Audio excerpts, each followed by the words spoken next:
What's better than being overpowered in another world? Being overpowered as a kid with zero responsibilities. Today we're counting down 8 Isekai where reincarnation hit the reset button, but the cheat codes stayed activated. Let's dive in. Number 8. I was reincarnated as the 7th prince so I can take my time perfecting my magical ability. Kicking off with number 8, we've got a magic nerd's fever dream come true. Our boy Lloyd was a researcher who died and got reborn as literal royalty with zero succession pressure. Translation? He can lock himself in his room experimenting with magic and nobody questions it. The anime basically asks, what if Harry Potter was OP from day one and didn't have to deal with Voldemort? Lloyd's just out here casually breaking magical theory while his family thinks he's a prodigy. And honestly, the vibe is immaculate. No world-ending threats, no harem drama, just pure magical experimentation with occasionally blowing things up. It's like watching a kid with infinite Legos and supernatural talent. The animation goes hard during spell sequences too, which makes his magical nerd-outs genuinely hype. It's cozy, it's overpowered, and it's unapologetically about a kid living his best magical life without the typical Isekai baggage. Number 7. Easygoing territory defense by the optimistic lord. Sliding to number 7, and this one's for everyone tired of edgy Isekai protagonists. Van gets reincarnated as a noble kid and his whole energy is, I'm just happy to be here. He's defending his territory with monsters he befriends because apparently charisma is his superpower. The show plays with that classic weak noble house trope but flips it. Instead of angst, Van's just building his squad like he's collecting Pokemon. His retainers are half confused, half impressed that this child lord is out here negotiating with literal monsters. The comedy writes itself when you've got an optimistic kid treating life or death situations like a networking event. Sure, the animation isn't breaking any boundaries and some fights feel rushed, but the charm is in Van's refusal to be a typical cold isekai protagonist. He's genuinely kind without being boring about it. It's comfort food anime, predictable, warm, and you'll probably smile watching this kid win people over through pure good vibes. Number 6, Noble Reincarnation. Born blessed, so I'll obtain ultimate power. Landing on number 6 with an anime that doesn't pretend to be subtle. Noah's reborn into nobility with maxed out stats and the show just runs with it. No slow build, no training arcs. This kid is cracked from episode 1. What makes it entertaining is how matter-of-fact Noah is about being overpowered. Someone threatens him, he casually flexes powers they didn't know existed. The anime leans into the wish fulfillment hard, which, honestly, sometimes that's exactly what you want. It's not trying to be Vinland Saga, it's trying to be your Saturday morning power fantasy. The supporting cast exists mostly to react to Noah's absurd abilities, and watching nobles realize this child could end them is consistently funny.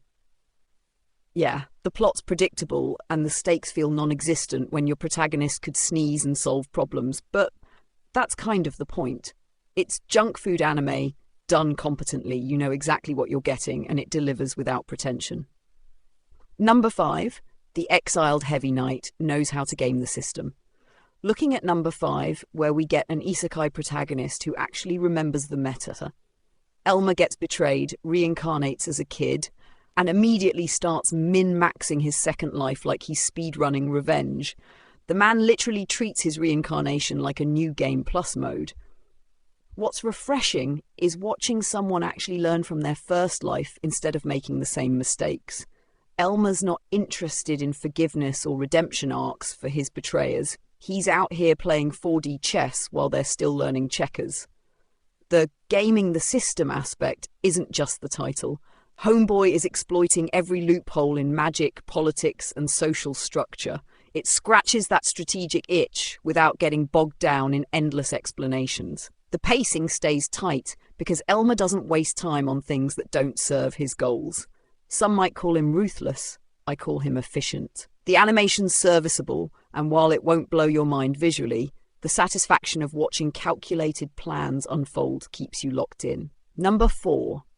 I'm the evil lord of an intergalactic empire. Sliding to number 4, and oh boy, this one's a trip.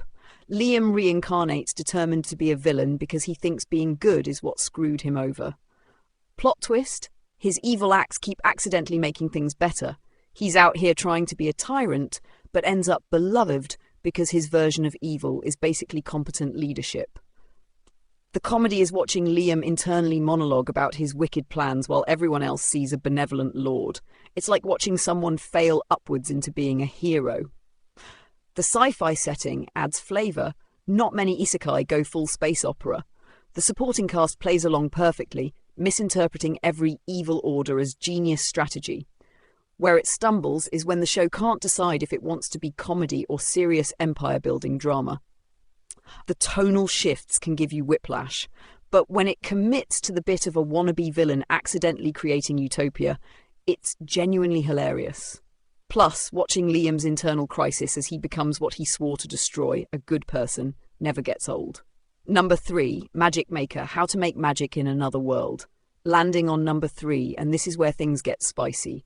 Shion reincarnates with modern scientific knowledge and starts treating magic like chemistry. Except he's way too enthusiastic about magical experimentation. We're talking mad scientist energy in a child's body vibes. The show doesn't shy away from showing that combining science and magic can go horrifically right or wrong. What separates this from other modern knowledge in fantasy world anime is Shion genuinely breaks things. Not in a cute way, in a this child just violated several laws of nature way.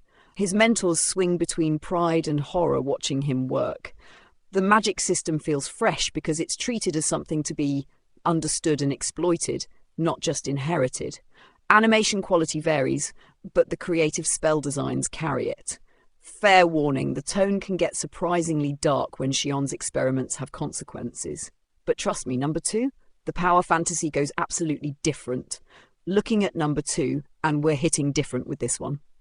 Inglis was a legendary king who reincarnates as a girl and decides, actually, I just want to fight. No kingdom responsibilities, no political drama, pure battle junky energy in a female body. What makes this hit different is Inglis fully embraces her new life without angst. She's not trying to reclaim her throne. She's living her best life as a knight squire.